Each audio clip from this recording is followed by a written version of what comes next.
name Flash of Silk, aka Silk. I had Silk for about 2 years. He came off the racetrack. He won a little bit over 100,000. And he was super nice. He was beautiful. He was big. And he could move. But Silk taught me 2 major things.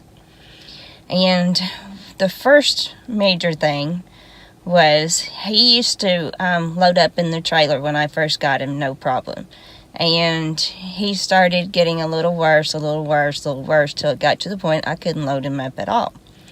So I decided one morning I was going to teach him. I was going to break him from not loading up, because you never know, in case of emergency, or of course I live in a flood zone. In case it floods, he has got to load up without fighting me. So I spent one morning, and I was off of work because I knew I had all day, and I made sure I had nothing else to do. And the day did not turn out like I thought it would. I started with Silk, and he wouldn't load up. I tried to be nice at first.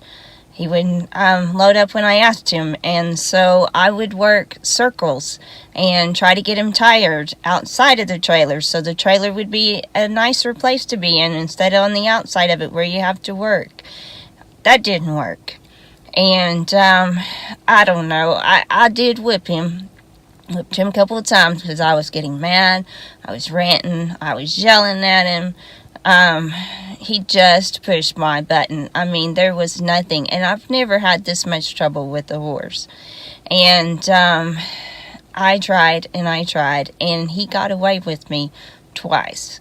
And he would run down the driveway, take a right, and run in front of my pasture, and go across the road and eat at the neighbor's yard. And I would go marching down there to get him. Of course, he was easy to catch, but he would raise his head up when I'd get close to him, like, nanner, nanner, nanner. Oh, and that would make me even madder.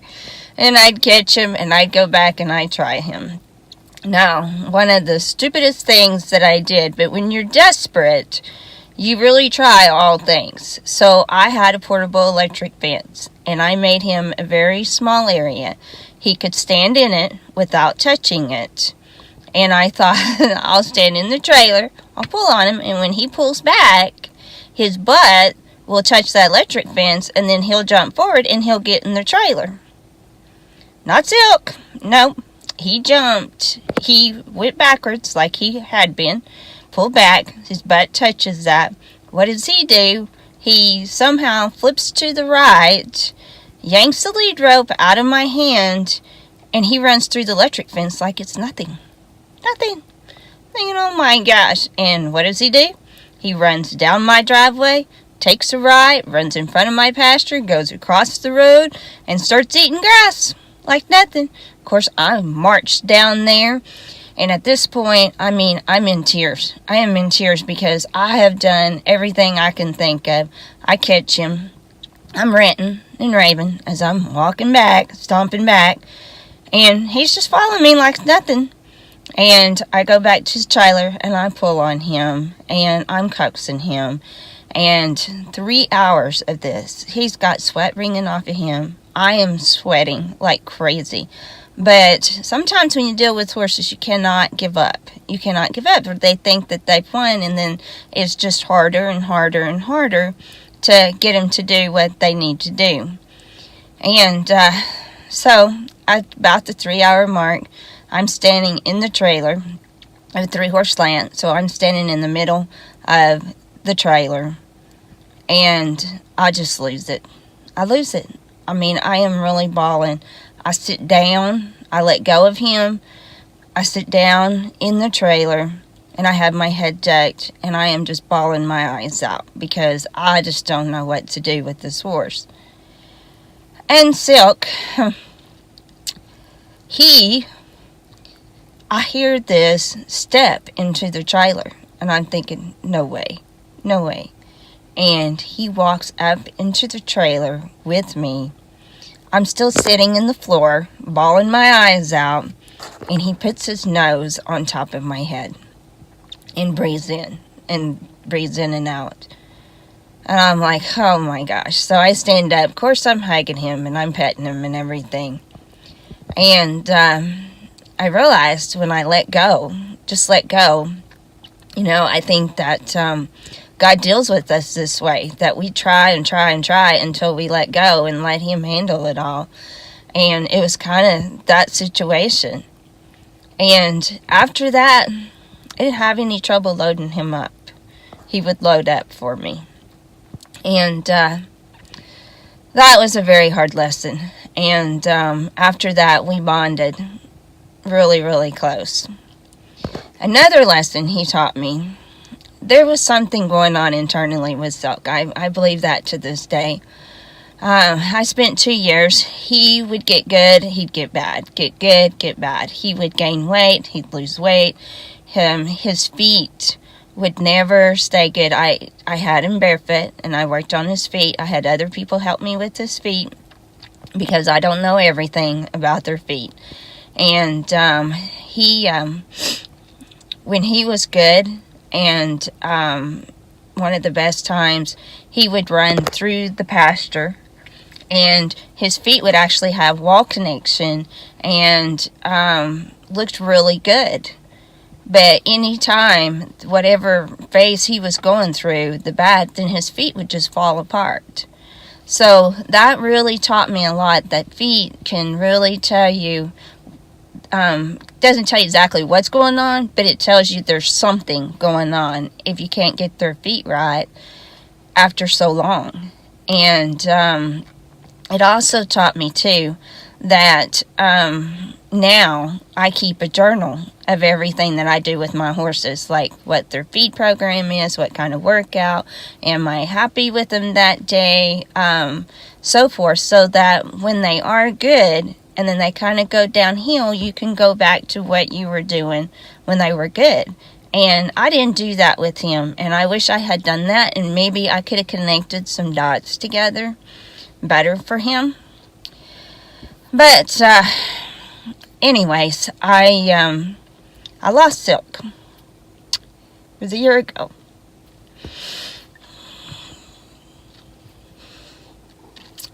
And he colicked on me. It's the worst colic. I'm sorry. It was the worst colic that I'd ever seen. And Doc stayed with him all night long and tried everything. And anyways, we made the decision that morning to let him go.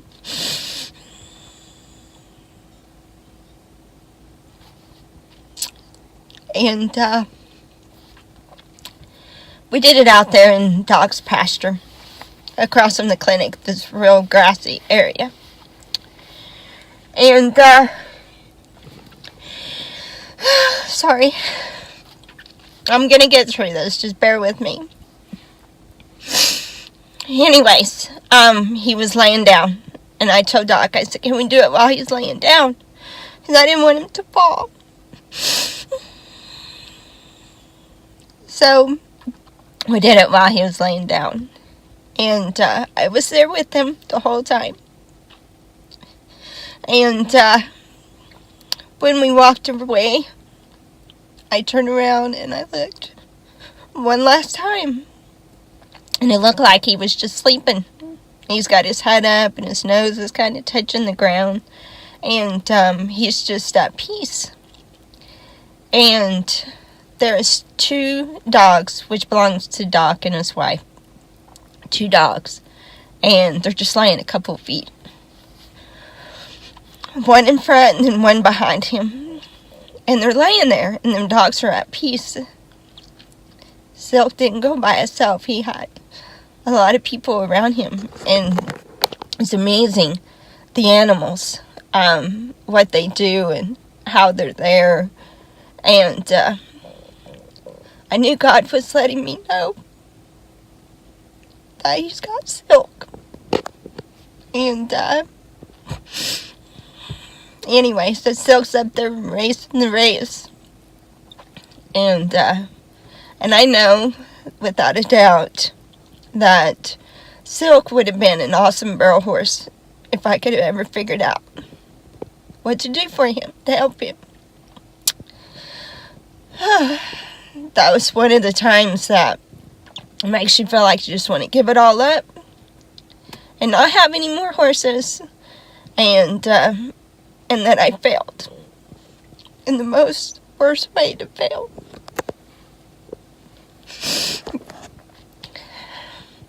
But God has a way of comforting to you too, and really, my friends really showed up during that time, and anyways, Silk will never be forgotten.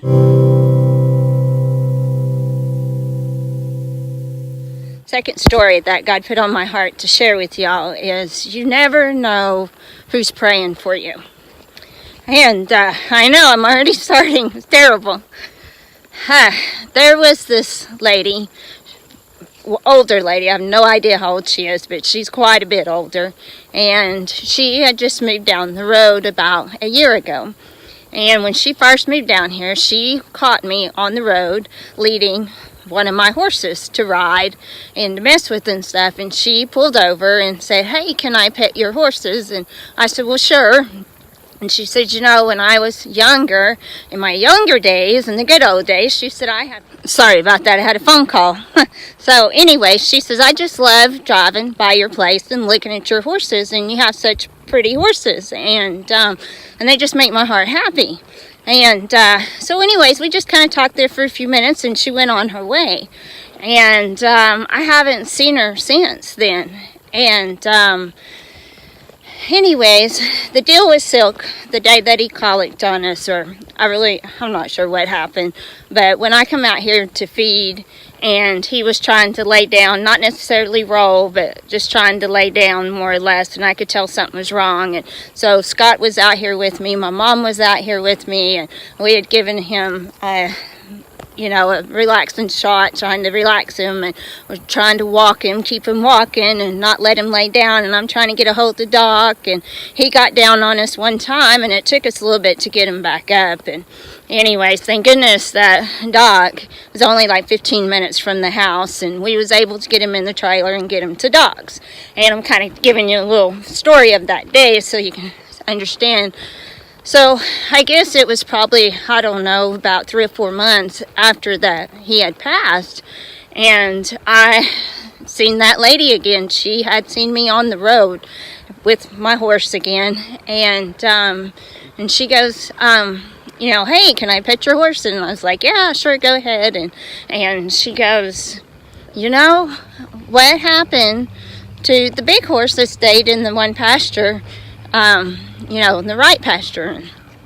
And I said, "We think he colicked," and I just gave her the short story, and we lost him. And she goes, "Oh no," and she's about to cry, and she says, "Well, I want you to know, I drove by that day, and here I am, I can't make it through the story." But she goes, "I drove by that day, and I seen you, and I assume your husband, and a lady out there with you, and she says that big boy was laying down, and y'all was trying to get him up." And she said, "I just started praying." And I told her, I said, I didn't know, and that I appreciated him. And anyways, I talked to her there for a few minutes, and then she drove off. And I was like, "Oh Lord, I had no clue, you put somebody, stranger, to pray for us." And I think that is just amazing, the timing of it and everything. And evidently I needed to hear it that day. And anyways, Silk touched people just by being in the pasture. And he's a very special horse. And